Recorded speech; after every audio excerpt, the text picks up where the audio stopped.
This podcast is a proud member of the UUOP network.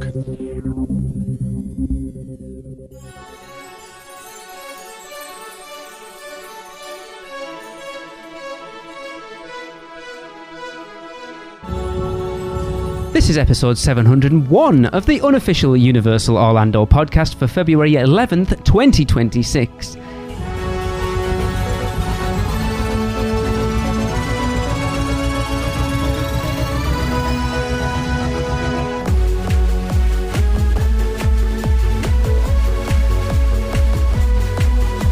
Hey everyone, it is me, Lee. I am here and we are excited to, maybe get an hour out of it. We've been talking already. Seth doesn't think we're going to get an hour out of it, but we'll see where we go. I am here. Wrong. I am here with Tracy, Chris and Michelle, and as you just heard there, our Little Things contributor and co-author of the unofficial guide, Mr. Seth Kubersky. Hello, Seth. It's so nice to actually talk to you instead of just sit in my little booth and send off my little things into the void. It's great to talk to all of you. This recording's interactive. That's cool. Right? I'm not an AI. I promise. I'm not a bot. I mean, it could be that. Seth, I have a little bone to pick with you, actually, that me, Tracy and I have never brought. So, you remember when we met up in the Universal Suite store at Horror Nights last year, and you're like, if you want to do Terrifier straight off the bat, you might want to get in line right now. Do you remember that? Do you remember that?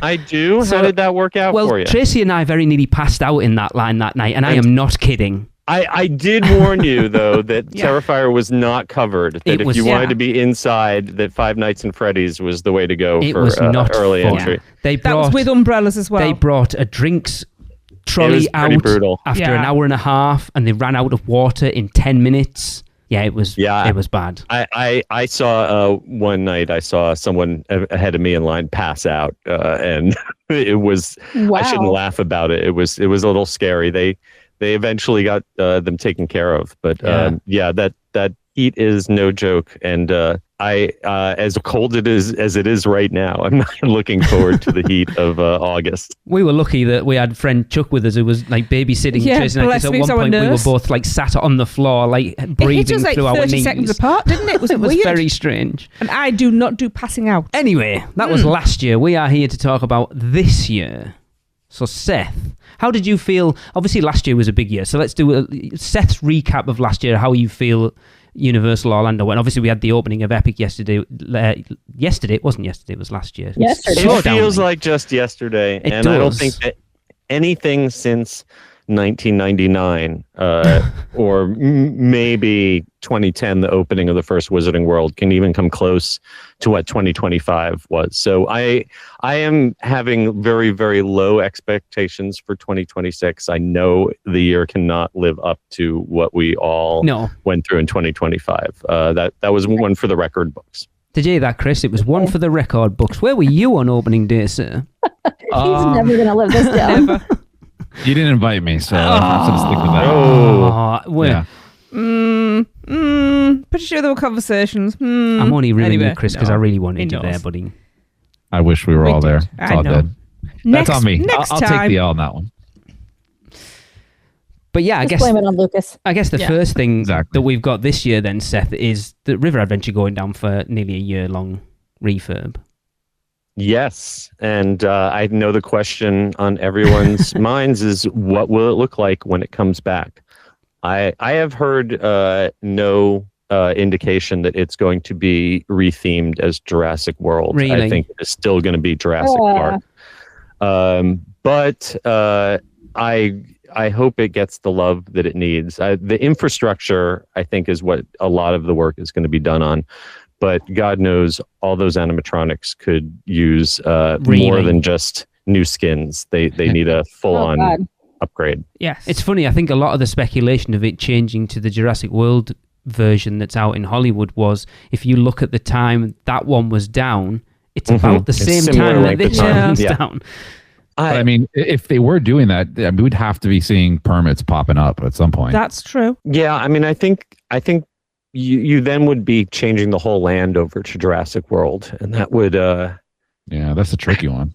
Yeah, I'm not seeing that. That's my money is on it staying Jurassic Park, but hopefully we'll be back to I remember its opening year. Those animatronics were once impressive, and hopefully they will be again. But isn't Velocicoaster Jurassic World? Yes. Jurassic, yes. And there is a little reference to the river adventure in the audio at the end of the Jurassic World Velocicoaster, but I don't see that Jurassic World theming spreading.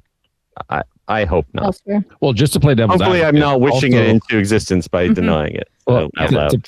To play devil's advocate, we also have that raptor encounter too, right? That's technically blue, which would be right. Yeah, Jurassic World. Yeah. Yeah, it's a weird one. Like I kind of like the old property better, but I wouldn't mind that new layover or overlay. Well, it would be cool for them to kind of, what's the word I'm looking for? Like make the Jurassic World stuff look overgrown, right? Like it's in the history, Park it's like stuff. Artifacts almost in order to bring us into Jurassic World. That would be a way for them to keep it. Mm-hmm. But that's something though also would require I think closing a lot more of the land than just the river adventure ride. That's true. So. Yeah. Look, we're just being hypocrites again, where we don't care about how things look, but then we really do secretly. You know what? and honestly, you're gonna. I think we're pretty clear that there's going to be a Jurassic World in the UK park. We've got Jurassic World in California. We've got Jurassic World in Beijing. Let's have Jurassic Park endure in just one place, please. Yeah, because then I suppose it's Jurassic World in the Texas park as well, isn't it? Yes. Yeah. I think that's like or Camp Cretaceous. like a camp. That is. Yeah. Yep. Yeah. The kiddie version of Jurassic World. So what could they do to those animatronics to bring them replace them up to? Yeah, I mean that would be such a huge investment. Yeah, I would think. It's always tough when you have outdoor animatronics, but we've seen, in the last 25 years, a lot of advancements, even in places like zoos, where they do these outdoor dinosaur walkthrough exhibits, and a lot of those are more impressive than what Universal has now. I think it needs it though, doesn't it? Like I've said, with the opening of Epic Universe last year, you see, like just take Monsters Unchained for example, how much those animatronics have come on, and it was always my concern that people who never visited Universal Orlando before would make that pilgrimage because of Epic Universe, go to Epic Universe and be blown away by it, and then go to the legacy parks and be like, these are a bit. And then get terrified by the Cat in the Hat. I mean, that desperately needs some TLC. I wish they would go in and bring that up to modern standards, quite honestly. Yeah. Right, Cat in the Hat? Yeah, because it's frightening. Like the motion of like that Navi animatronic. It's got some jank in there. Oh, yeah. For sure. Yeah. Oh my God. It's like they should just turn it into a Horror Nights house. Like just have that one, do the crossover and then just do some creepy lighting and put some sound effects in it, and it would be scary as hell. Or just give us some gummies to pop before we enter the Michelle. line. I mean, that would make it pretty cool. Let's not go down that route because we all know how that happens. That's a whole nother episode. It is. Yeah. We've had that episode, Seth. I don't know whether you know that story. Been there, tried that. Let's save Didn't that go for well. a bonus episode. Oh, goodness. I mean, one dear to Chris's heart, obviously Finnegans closing down this year. Seth, do we know, is that just getting a full refurb? Is it getting a retheme? What do we know? I think there's going to be pretty extensive work to the kitchen and the bar layout. I've heard that they are flipping things around so that they'll be able to have a walk-up window to the bar on the outside. Okay. Chris? I think we also, they might kind of, it's always had that like kind of weird movie set where it's like 70% finished and then there's weird open spaces, up above. And I have a feeling that it might get finished out in a more, realistic finish, traditional way rather than the movie set look, because the movie set thing is kind of done. Yeah, I agree. I know when we spoke to somebody, I didn't even realize that. Like on our last visit, we spoke to a couple of the people there, and obviously take it with a grain of salt because they work there, but they hear things. Bartenders are right up there with bus drivers for reliable information. Exactly, and Uber drivers as well, I'm sure. I mean, what they had told us was one of the major things was to build out a fuller kitchen in there to support Mardi Gras and Horror Nights. And then the other big thing was there was lots and lots and lots of mold. Yes. I remember that. I mean, that whole block, that whole building. I know that the audio techs climbed up. At least they used to back in my day. Climbed up to a little window, second story, that's kind of above Finnegans for the Blues Brothers show. And I remember that space being terrifying and infested with all sorts of things, and that was decades ago. So I can't imagine, if once they peel back the walls. I didn't even know they go up there, to be honest with you. I've always seen them like standing like on the ground level, holding an iPad. Yeah, I don't. I think these days they probably do it with an iPad, but back in the day there was a little tech access up there, and I remember that being pretty scary. Yeah, the mold probably turned into like the upside down. Probably, yeah. I mean, I think there's probably a similar reason why the horror makeup show, they had some work done on their HVAC, and I think more is probably going to be done this year. Anything that's like an original building now is probably really need a cleaning out. Again, I don't think that's a bad thing. Like I said, that disparity between Epic and those two parks, I think I think those islands and studios definitely need that to bring them up. This is always the problem, isn't it, with opening a brand new state-of-the-art park, because it makes your other parks look a bit dated, which they are, to be fair, but it's sad because I don't want people to go to Epic and then visit the other two parks and be kind of like, oh, well, I have no reason to go to them because they're crap and I'm just going to go to Epic all the time.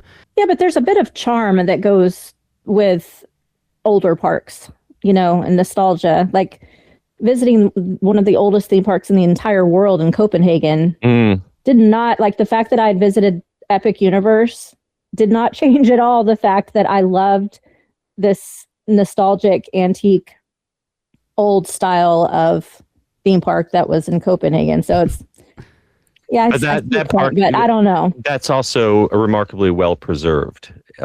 It's gotten a coat of paint in the last few years, which some parts of Universal might not have. Which park is this? Yeah, what is it called? I don't know how to pronounce it. Tivoli Gardens. Tivoli Gardens. Love to go there. Tivoli, yeah. Is that the one with the Epcot ball? No, that's Europa Park. Or Future Scope. Desperate to get to Europa Park. Europa. Walt Disney visited that made him come up with the idea of Disneyland. Yeah, very cool. How have you been there and I haven't? Because you don't travel anywhere. I only go to Florida. That's the problem. You should check out Europe, Lee. It's pretty cool. It's not actually. I don't like it. It's full of Europeans. We spent a night in Copenhagen on our flight back from Greece and went to the parks. It was pretty cool. Nice. Interesting.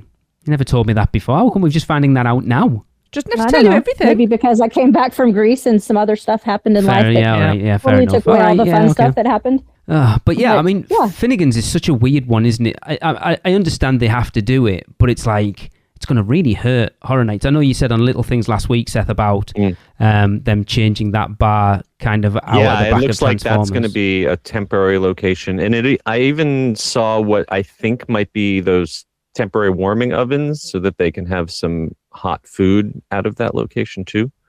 Okay. I don't know if they've had that from there in the past. It's really going to hurt food, like sit down places like Louis and stuff are really going to get rammed in the summer. Then if you take away a bar and a pretty decent sized restaurant, it's going to be tough on the rest of the park at that point. And I bet Lombard's is still empty most of the time. Probably. That's the thing, that Finnegans was always packed, and even on a busy day, you can usually get a table at Lombard's. Strange, isn't it? I know since we started the podcast, we've talked about Lombard's being the signature restaurant of studios, and yet we've never been because it doesn't grab us. Like I do want to go at some point, but because it's seafood's such a divisive food stuff for people, so it's not like you can go to Mythos and there's something there for everyone can find something they want. Lombard's isn't like that, and I think that's San Francisco theming. It'd be interesting to see if that ever would go away. Right. Well, I mean, that leads us to the question of what happens to Supercharged in 2027, because if we don't have that as a anchor San Francisco attraction, do we need San Francisco in the park at all? It would be interesting. I would like to see that change. Because there's nothing to anchor. Yeah. Well, to be fair, even Fast and Furious doesn't fit in San Francisco. So no, they twisted it around to fit in there. Yeah, it would be interesting to see if they would get rid of San Francisco altogether and do something else. Because I know Michelle speculated that she thought Secret Life of Pets might go in there as an extension of New York. Yeah, that wouldn't be bad. Honestly. The Secret Life of Pets attraction, at least the way it is in Hollywood, doesn't need nearly as much space as that plot of land would take up. And I see them changing out the attraction, the theming of that attraction, but not the basic ride hardware. Okay. They've also got an empty, projection tunnel in Hollywood on the tram tour that they need to fill. And my bet is that anything that's going to go into Florida is something they can also share with Hollywood.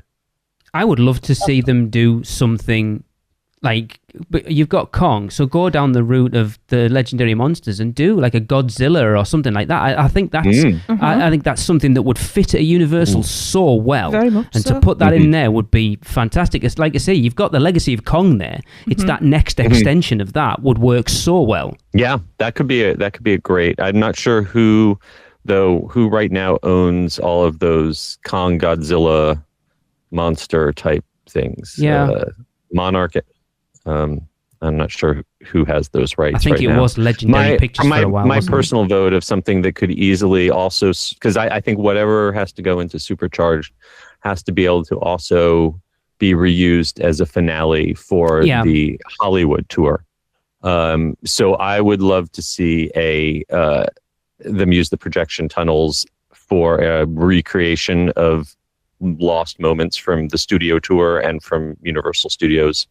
Could have a Back to the Future segment. You could have a Ghostbusters segment. Could have the collapsing bridge or the ice tunnel that used to be in Hollywood.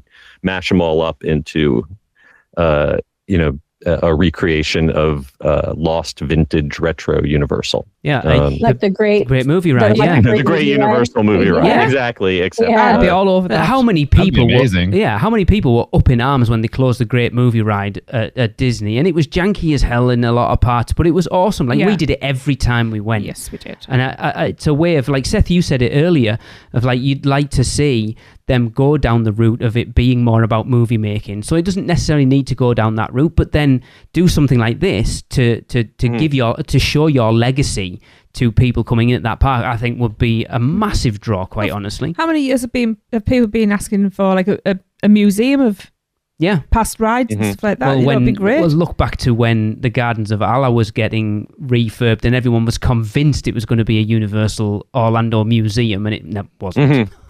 Well, I still miss the Legacy store. I think now that the Epic Preview Center has served its purpose, I would love to see Legacy items go back there too. I've always thought that Disney is able to get away with a lot with charging more and more for less and less because they have nostalgia on their side. Yeah, they have that powerful emotional tool, and Universal, by always trying to be new and fresh and current, they kind of disconnected in some ways with older fans, and I think there's a rich vein of nostalgia to mine and make money off of. There is, and I think if you look over the last year or so, they've mined that a little bit with the Summer Tribute Store and Sensational and the Summer Movie Parade. They're definitely looking at that more and more. Yeah, for sure. And they've done some good things with 90s style merchandise and throwback stuff. Disneyland does these Disneyland After Dark, and they've got had a 90s nights and other throwback nights. I'd love to see Universal do something similar to the Fan Fest nights that they do out in Hollywood, but maybe themed around Universal of the 90s. Bring back some old characters, some old street shows, that kind of thing. I'd love to see them do. Amen. I know they had the mega movie parade, but I'd like to see them do. Is it Japan or Beijing that has that nighttime parade? There's like a Transformers float and a Harry Potter. It's amazing. Yeah. I would love to see this. I love a nighttime parade, and Universal have never had one. They've never had one. They have, and you've been to it. All right, the one at Halloween Horror Nights in 2014. Yeah, that was a long time ago. But I mean, 2014? 2004. Sorry, wasn't 14 the number? Yeah, I was like, what? Sorry, wasn't 14 the number? Yeah, it was. There you go then. Yeah, that's why. Oh, that's what I remember everything. Because Universal have always struggled up until the Mega Movie Parade. They've always struggled with parades because the Superstar Parade was crap. It was. That's what you really think. Oh, it was terrible. It was terrible. It was bad. It was bad. I would love to see them do a nighttime parade, and I don't understand because they do it. They do the Mardi Gras one. They do the Christmas other than one. Mardi Gras, you know, the holiday parade, the current one, is a solid parade, and I enjoy the Mega Movie Parade for what it is. But I would love to see Universal's take on a nighttime parade. Yeah. Yes. Like you're gonna look at Disney and look at like Spectro. Like I used to adore Spectro Magic. I think we're not going to see that. The closest we're going to see that in the next year is going to be an upgraded version of the fountain show at the end of the night at Epic Universe. Since we've been seeing some projections testing, and they're working on the fireworks permanent fireworks launch site. So I think that's the next nighttime spectacular to get an upgrade at Universal. And that probably needs it, because from what we've heard, that fountain show isn't even choreographed. They basically just do something at the end of the night is what we heard. So it's not actually, they don't have an actual thing. It feels like a demo. It feels like it's a tech demo that they put it to some music, and they're like, this is a placeholder, and didn't expect it to actually get performed on a regular basis. Well, Tracy's always found it odd that like when we went to the media event, that grand opening on the Wednesday night, that we're the only ones that got to see the actual sort of full-on nighttime spectacular with fireworks and drones and all the rest of it, and then they've never done anything like that again. Yeah, I mean the show that they do on a nightly basis is not bad, but it's very brief. Yes, and it's not something, you know. I tell people, don't skip getting in line for a ride you really want to do in favor of the fountain show, because it's not that good. But hopefully someday it will be that good that people will get drawn, because that's what they need. They need something to draw people out of the portals and into Celestial Park at closing time. It's strange that they've put so much effort into that fountain and then not actually had something from day one. I mean, to go back to when we went with Chris and Alexa in October, Alexa was more than happy to go and sit in Pizza Moon and wait for our pizza and miss the fountain show. That's how excited about it she was. I mean, to be honest, I got soaked. You were all right. But that fireworks permanent location, have they announced where that is? Or I've seen pictures. They don't announce anything until it's already finished. But we've seen, thanks to BioReconstruct, we've seen pictures of a trench being dug and area being flattened out. So we're pretty sure that's what it is. UUOP is brought to you by the Producers Club. Join today and get bonus episodes, the chance to be a guest host, birthday shoutouts on air, be part of our awesome Facebook community, and more. Head over to uuop.supercast.com to subscribe. Shameless plug. I've seen there was a lot of YouTubers putting videos out last year of like 2026 might not be the year to go to Universal Orlando because of like nothing opening and things closing and stuff. And I know you mentioned it in little things, Seth, that the signs in the two restaurants supposedly coming to Epic Universe this year now don't look like they are. Yeah, I don't have any good news about that. I think they're still going to happen eventually, but I was hoping it was going to be within the first quarter. And now whatever building out was supposed to be happening in there, I haven't heard of any progress recently. I mean, it's still permitted. I think it's still planned. They definitely could use a little more capacity, if nothing else, because Pizza Moon just gets totally overwhelmed. Maybe they just need 3 more pizza restaurants. But it seems like, I don't know, there was a lot of urgency to do that dining, and now it seems like they've shifted, with survey markers going up around the Wizarding World expansion area. It seems like that and that multi-purpose building that's up at the front next to Super Nintendo World. It seems like those are coming first now. It's strange for them. We complain, and you've already said it there, that they normally don't announce anything until it's like virtually finished. For them to put those signs on those restaurants of coming in 2026 and then take them down, that's the exact opposite of what they normally do. It is that's a Disney move for sure. That's why they unusual for Universal. I still think that those restaurants will open eventually, but I just think it's being slow rolled now for whatever reason. Strange when they're already talking about, I know Michelle brought it up on the last episode about them increasing capacity, of hoping to increase it to full capacity this year, which is 50,000, Seth, is that right? Well, they certainly have never announced 50,000 as an official capacity number. What I have heard unofficially is right now they're capping it at around 22,000 people per day. And if you multiply that out, if they were to fill up 22,000 people a day for 365 days a year, that only gets them to 8 million people a year. Right now, studios and IOA both do about 9.5 million people a year, and I know they want more people visiting Epic. So they've got a ways to go before they get there. And I think, most of it is a matter of reliability for the attractions. I think that's what's holding them back. There's still so much regular downtime for Ministry of Magic, of course, and other key rides.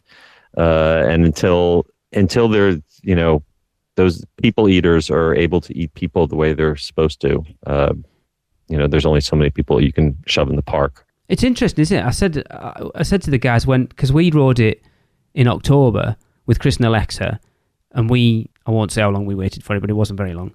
But when they loaded it, they only loaded the front 8 seats. So we went out with the car half loaded, and I'm like, the wait time for this ride is currently 240 minutes, and you're only loading half cars. Yeah, that's insane. Yeah, and it was all the cars. I've never seen that personally. I'm not sure what was up with that. That's very odd. Yeah, I've seen it too, and I've seen a lot of I don't want to say inept, but maybe undertrained or team members, especially at Ministry of Magic. I just feel like the team members that are running those rides aren't as experienced or sharp as some of the other attractions at the other parks. So I'm sure that also.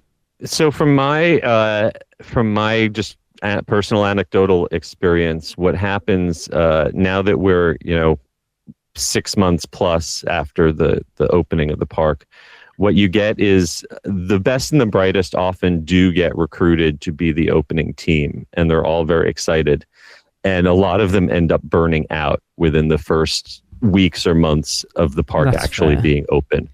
And they get backfilled with a second wave of people who do not necessarily get the same training that the people who were there as the opening crew did. Sometimes there's a disconnect between the first wave of team members and the replacements who have to come in. The B team. Yeah. That's been my experience. It's just the B team. It's pretty obvious that they're the B team. Okay. Yeah. I'm interested to see, just yesterday was the first day that Ministry of Magic was officially made part of early park admission. Until now, it's just kind of been like a bonus thing that you just sort of had to be in the know that anyone, even if they're not staying in a hotel, could line up early for Ministry of Magic. And most days it would run early, not all days. Now that it's officially part of early park admission, first of all, that implies that they think it's going to be ready to run an hour before the park on a regular basis. That didn't work out today. I think it started running around 40 or so minutes late today. And by the time it did, it was posted at 200 something minutes. Wow. Yeah. So, I'm a little bummed that as someone who isn't staying on site, my trick for getting a ride in the morning, it was no longer going to work. But I think now I'm just going to sleep in and not show up at Epic until noon, even if I bought a day ticket. That's my schedule. It's just not worth it. But Chris doesn't do it because it's not worth it. He does it because he can't get his ass out of bed before 11 o'clock. Yeah. I'll meet you in the park, Seth. Yeah. I'm all for them shifting to a noon to midnight schedule. I think that would be perfect because the park's so much better at night. When we met Chris and Alexa there in October, Tracy and I feel like I mentioned that a lot. Tracy and I were at the park at like 8:30. Chris and Alexa turned up at like 11:15, and we had to buy their tickets for them as well. Right. Because of that, we got a different experience. We did. It was great. It makes a lot of sense that Potter's the one going to get the first expansion then, because of how inconsistent that ride is and how busy the wait times are. That's the one that needs the extra capacity. The demand, and simply the fact that the land was designed to have 2 major attractions in addition to the show, and one of them was unceremoniously cut, and you just can't take away an e-ticket and not expect it to affect the crowd flow in the rest of the park. Yeah. So it badly needs it. Where's the entrance to the expansion going to go? My understanding is that it will be right where the facade for the French ministry is right now, kind of like directly opposite Bar Americain. Yeah. Okay. By the bar, right? The Bar Moonshine down that bottom. You turn right at the top of Place Cachet. It's like down. There's like a blonde end down there, isn't there? A blonde end. Yeah. That's so local. To the right of the stairs to nowhere. Yeah. Okay. That's where I'm assuming it'll be. Do we know what it's going to be? It would make sense. Well, my co-author Alicia Stella is very, very convinced that it is going to be an indoor roller coaster type broomstick ride. Okay.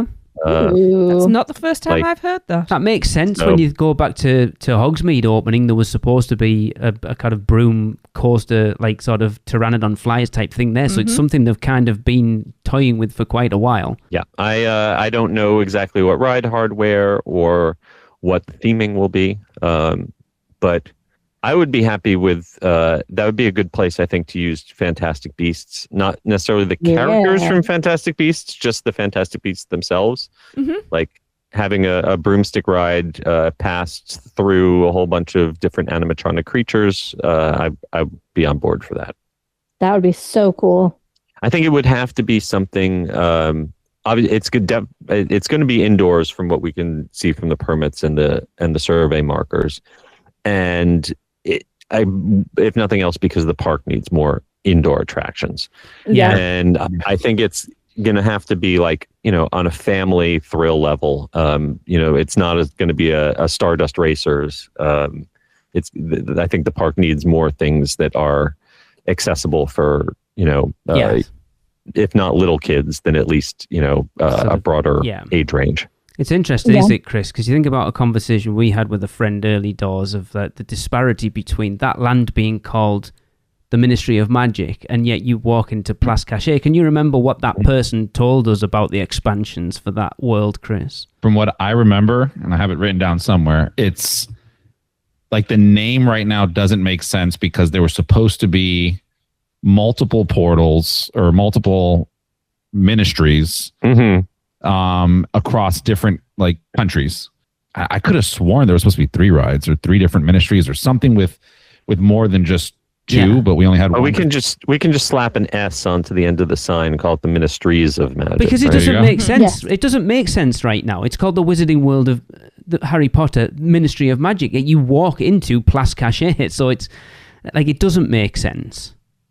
And I know we're hypocritical. If they called it Place Cachet, I think most people would be, what's that strange foreign word? I don't like that. You mean like those people who can't pronounce Café Lair de la Sirène properly? Right, exactly.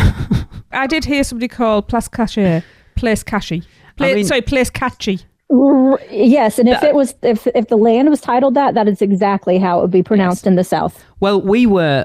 Cash. One of the first times we did Le Cirque Arcanu, there was a guy behind us queuing through that. When they announced it as Le Cirque Arcanu, he was like, they can't even pronounce it properly, what they're talking about. And I just wanted to go, what do you think it's called? Like Le Cirque Arcanus? Because I'll be honest, that's what I called it the first time.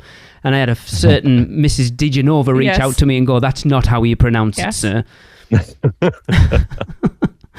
When you just, I don't want to be that person in a theme park, but I just want to turn around and go, just give your head a shake, mate. I wish to go to Universal Studios Singapore.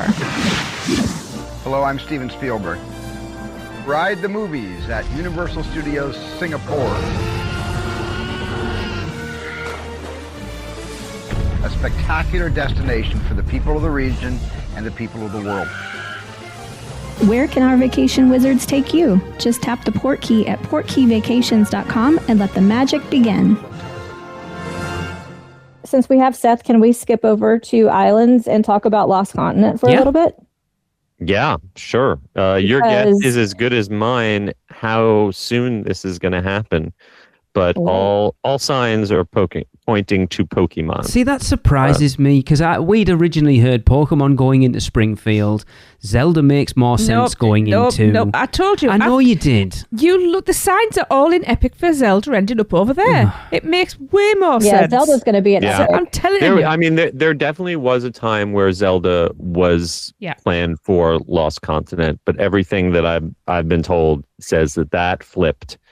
And that Zelda is looking at the Epic expansion, but not immediately. That's a little down the road. Make us wait longer. And I think Springfield seems to have gotten a reprieve for at least a few more years. Okay. But Lost Continent, everything is pointing to whatever they are doing. They've just officially announced that where Spider-Man was in Universal Japan is going to be a Pokemon attraction and area. And it's the footprint of that would fit just perfectly on top of Lost Continent. So I think whatever we're going to see in Japan, that'll give us a good idea of what we're going to see happening in Lost Continent. It's an interesting one. We talked a lot last week on the show about Hollywood drift and stuff and like licensing and bringing it over because the R&D's done for it, so it costs less money, and a lot of theme parks homogenizing things because it's because they've probably called it Hollywood drift because they can just do one set of merch for both coasts. And it interests me where it's very true. I find from a bean counter perspective, putting Zelda into Lost Continent for me would be an easier and more cost-effective use of that space. Where if you put Pokemon in there, I feel like you would have to do way more work to get that to fit. Does that make sense? Like they're just gonna have to take everything out and that's what I'm saying. Start from scratch. Like if you put Zelda in there, the topography of that land kind of fits it more than Pokemon does. Oh yeah, I agree, but at the same time, something like Zelda, it deserves more than just a reskin of what's there for Lost Continent. And I think Lost Continent, they've got to bulldoze that. They got to start from scratch. They can't go reuse stuff if they especially if they're partnering with Nintendo. Nintendo is not going to be like J.K. Rowling saying, "Oh yeah, it's good enough to just change the name on the roller coaster." They're going to want a fresh build for everything. Actually, when you say it like that, I'd rather it was like that, to be fair. I think they've done it too many times, haven't they? You've talked about it with Supercharge, where it's probably just going to be another re-theme of that. At some point, it's like whenever Springfield goes, you'd like them to pull that building out and do something entirely different. We cannot have another Omnimax simulator in there. No. Please. No. Oh my back can't take anymore. Time is done. When you stand in that pre-show and listen to that ride, you think, am I really getting on that thing? Because it sounds like it's going to break. Yes, it does. Oh, man. Well, I think it's going to be there for, it's definitely going to be there all through 2026 and 2027. And I'm betting it'll be there for a bit longer than that even. We'll see how the Simpsons movie comes out when it the new movie when it hits theaters. Yeah, I didn't even know they were doing one. Yep, another theatrical film coming out. Oh, you're not dead yet. They should be, because I know a lot of what I've heard is a Pokemon Snap attraction. I remember rumors for that going around on message boards well over a decade ago. And I think there was a time when the Spider-Man attraction was first closing that I think Theme Park University, Josh Young, might have done an article saying that it was going to be a Pokemon Snap attraction.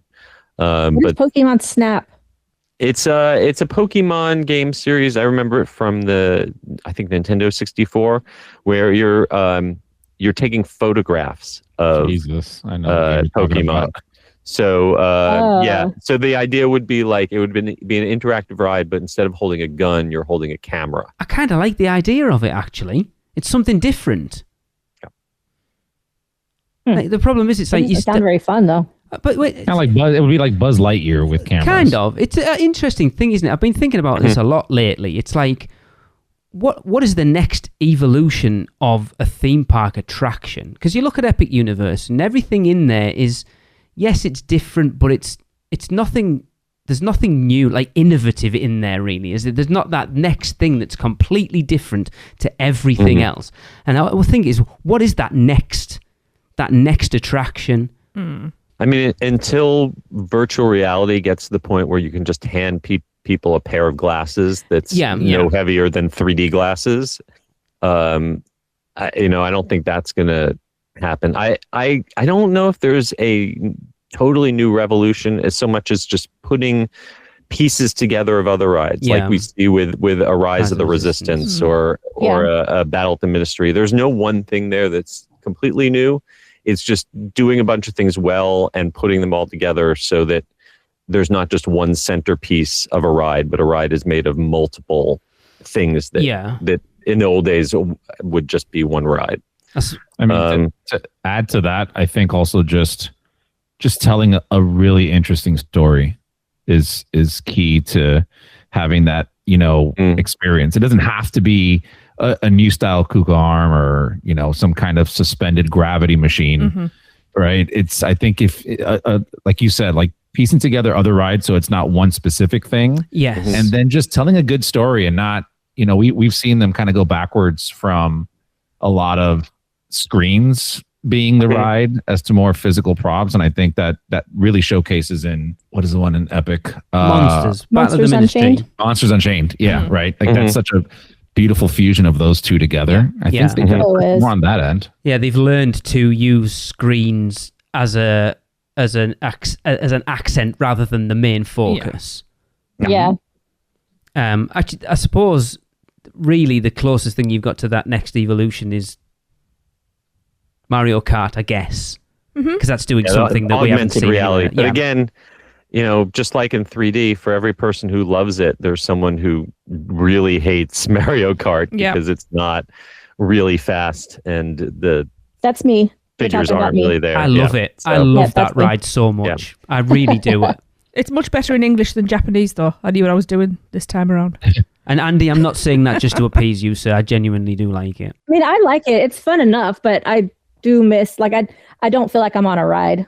Andy, I love that ride. It's my favorite ride ever. I think you say that because I feel like I'm in my room, like playing on the VR. Andy sat there going, I remember listening to your epic hype list and you had it so low down, Christopher. I eventually liked it on the second run through once I figured out what I was doing. You put anything with any sort of competitive edge in there and I'm all over it. Yeah. Oh, yeah. I'm all over it. Yeah. Is the Universal Kids Resort opening this year or is it 2027? Yes, this year. It is scheduled to open this year in Texas. Are you going out, Seth? If they invite me, I will happily go, but I do not have any small children to take. So much like Legoland, unless it's a media event, I feel super creepy going to a park like that with no kids. You could take me. You just borrow Chris and ooh, creepy uncle. No. Yeah. I'm not talking about bringing my son either. Just take me, please. I could use a nice weekend in Texas. It does look nice from everything that I've seen, but none of the IPs are ones that I'm particularly into. Yeah. And I really wish it had at least one unique dark ride. or kind of unique indoor attraction. Right now, I'd kind of put it somewhere in between Legoland and Peppa Pig Land in terms of its like technological sophistication, and not necessarily something that I would fly to Texas for. But I think it's going to be a big hit in that market because that's one of the few places in the country that's like really growing with young families. So I think they're going to do well there. So what I'm hearing is when we do the UUOP weekender at the Universal Kids Resort, Seth is not going to join us. I'm not sure. I'll be honest with you. I don't think I want to be there either. That's going to look super creepy. That'd be super creepy. Yeah, 60 exactly. adults just taking over. Right. Only if everyone is supplied with a volunteer child to accompany them. The real question is, are they going to have roller coasters like Pteranodon Flyers that you can only ride if you've got a kid with you? That will be interesting. Do you think this is a test bed like with Horror Unleashed, that we've got the one out in Vegas and now it's going into Chicago, that this is a test and if this goes down well, we will see other kids resorts pop up around the country or potentially world? I mean, potentially, Universal's been, or Comcast has been really open about like that they want to expand the Universal brand, not necessarily with another big resort, but with these, kind of smaller projects. I don't know where another one like that would go, but I can definitely see other small scale projects. They've got Chicago, they've got the Horror Unleashed to open up there first. And honestly, I have not heard much news. They had information coming out all the time ahead of the Vegas one, constantly, getting the hype train rolling for that. Heard much less about Chicago. So I'm wondering what the time frame is on that. And I'm also, honestly, I'm wondering how they're doing in Vegas, because Vegas is hurting right now. Just overall, the Strip occupancy in hotels way down. Flights in and out of people coming in and out of the airport way down. So they might be looking at the money coming in Vegas and slowing things down a little bit based on that brand. I have heard rumblings. I don't know what I should say about this, about Chicago, that I wouldn't be surprised if it doesn't happen. Hey, I mean, Chicago is where Disney Quest went to die. So I wouldn't be shocked if the same is true about this. Well, hopefully it lasts. One of them at least stays up long enough for me to go experience it. Yes. That's Although I would be okay never going to Vegas again in my entire life. If I go to Vegas, it's only for that. Ouch. Well, everything at Area 15 is really worth checking out. I really want to Meow Wolf is fantastic. There's a whole bunch of really cool attractions at Area 15. And I still have a soft spot for Fremont Street area, the downtown Vegas. But the Strip is definitely not what it used to be. Ugh. It's not. Yeah. It's somewhere I've always kind of like been interested in, but not enough to kind of actually look at going. Yeah. If you had a time machine and you could visit the Vegas of the 90s with the Star Trek experience and the rides at Excalibur and MGM, that would be great. But the Vegas of today, unless you are a very high roller, it is not for you anymore. Oh, well, I'm there. National Lampoon's Vegas Vacations Vegas. That's the one I want. Yeah, that's long gone, sadly. I suppose the only other thing this year then would be we've got our 35th anniversary of Horror Nights. Mm-hmm. Do you think they will make a big deal of it, Seth, or not? I can't imagine them not. Every 5 years, they seem to really rev up the advertising, for the anniversary. And I know there's lots of speculation based on some things they teased in houses at the very end of last year of Jack the Clown coming back. Okay. And it seems like every year that they haul out Jack the Clown, that's always a big year. Mm-hmm. I was really hoping you were going to say no, because I'm probably not going to be there this year. Oh, it'll be terrible. You're not missing a thing. I know one of the big rumors for this year is Hellraiser, which they've been talking about for a long time, and it's so surprising that hasn't been there. I wrote about that in my wrap-up column from last Halloween, saying that I wish they would finally do a Hellraiser house. So hopefully Mike Aiello reads my column. That's going to come true. I know a lot of people are hoping for Stranger Things now that the series has ended. So I think they've got potential for a strong lineup. And me personally, I'm always looking forward to the original houses even more than the IP ones. I think the best way to celebrate the 35th year would be to add an 11th or even a 12th house. I think there's a room to do it. It would not necessarily be easy, especially with the construction that's going on for the new roller coaster. But there's space that they are not utilizing that they could. So I would love to see that happen. I agree with you, Seth, but the issue is that I think if they put an 11th or a 12th house in, it wouldn't spread capacity. They would just up the capacity in the park. Yeah, right, exactly. They just open the doors even wider. So it wouldn't make any difference. That's the problem. Because they'd have to justify spending extra money on houses. And the only way they could justify spending extra money on houses is to either A, raise ticket prices, or B, up the capacity. And either way, someone loses. Yeah. Yeah. Because it's an expensive event as it is. It's, victim of their own success. Very true. The only solution with that would be for them to accept less profit, but that ain't happening. That's not going to happen. No. That's not happening. That's funny. That's late stage capitalism. They're like, here, we don't need that much money. Exactly. We should mention Universal's third theme park, Volcano Bay, of course. That's closing. Oh, yes, of course. Yeah, we totally forgot the fact that it is shutting down entirely towards the end of the year. And when it comes back in 2027, I would not be surprised if there are a few more slides. There's an expansion area at the end of the kind of little sliver of land that park is on. And they kind of cleared that land a long time ago, and then there were some trailers and construction equipment just kind of stored there. And recently, it looks like things have been shifting around there. So I don't know if that's just a coincidence, but I think that park, especially now that they don't have Tapu Tapu, I'm a little scared to see what wait times are going to be like there this summer. And I think they're going to look at see what those wait times are like, and then be like, yeah, we need to throw some more attractions in here.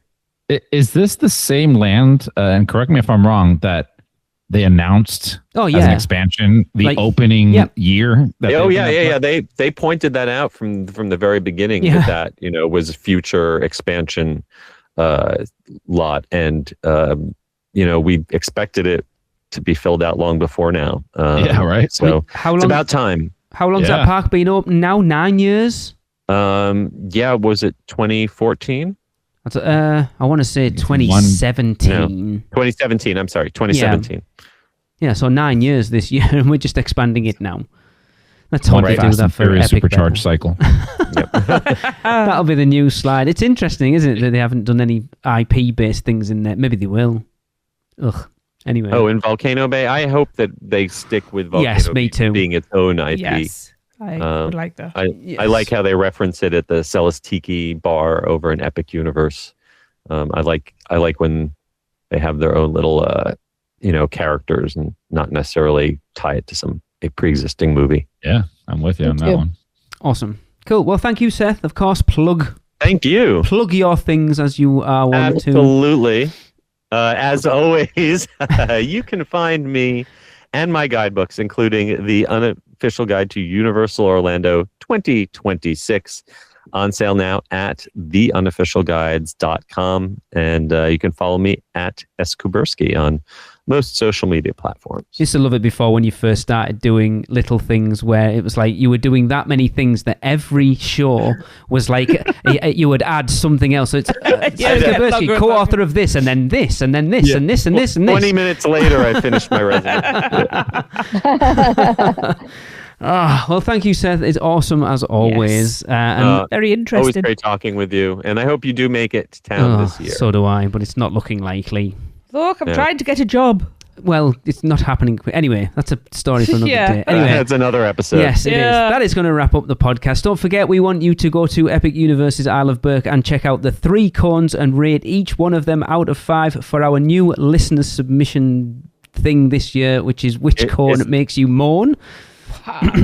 Is there an alternative option for those of us who are lactose intolerant? Unfortunately, not. I just look at those mac and cheese cones and feel bad. Well, you see, then it's the mourns for a different reason, isn't it? Yes.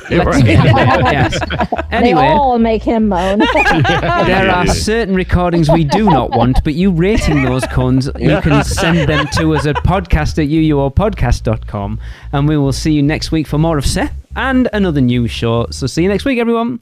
That's the end of another Stella episode of UUOP. Use the Flu Network to give you access to us on Facebook, Instagram, X, YouTube, TikTok, and Pinterest.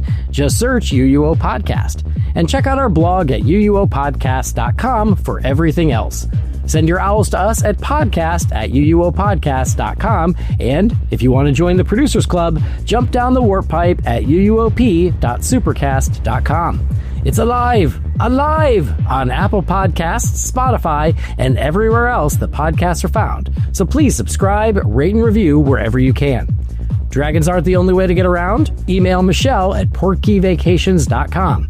She can take care of all aspects of your next Universal Orlando vacation. Listen to them, the children of the night, the children of the UUOP network. Rush of Fear Halloween Horror Nights podcast, the theme park duo for all your West Coast news and info. The Taste of Universal, Universal Orlando Food Podcast, Portkey Passport, an adult-centric Disney podcast, the unofficial Universal Great Britain podcast, and Big Dumb Stuff, our comedy, pop culture, and themed entertainment podcast. Make sure to subscribe and come back next week, because in the end, it turns out all we needed was a little more of this.